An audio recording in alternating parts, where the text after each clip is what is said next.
Like a lot of industries, we're guilty of using acronyms and jargon and assuming everyone understands what we're talking about. We're going to do a series of posts that talk about some of the particularly common acronyms within our industry. Loan to value is one that's used an awful lot in every transaction, often known as LTV.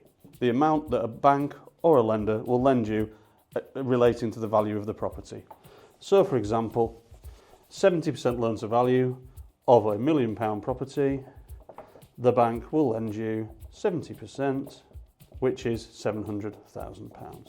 Now obviously on a case-by-case basis there'll be fees, there'll be interest to deduct and various other bits and pieces, but at a high level 70% loan to value on £1 million is 700,000. Where loan to value becomes more confusing is where the different valuation rationales come into play. We have things such as market value, we have things such as 180-day market value, we have 90-day market value, and we have VP market value. Market value, as it very much states, is the value of the property.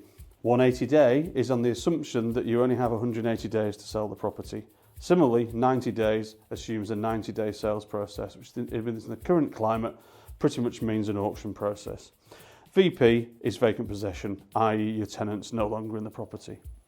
This is really relevant. It's something that people need to be aware of, particularly as brokers, because that £1 million property and your £700,000 at 70% loan to value, if the valuer deems the 180-day to be £900,000 and the bank uses the 180-day, they may be lending at 70%, but they're lending 70% of the 900,000, not the £1 million.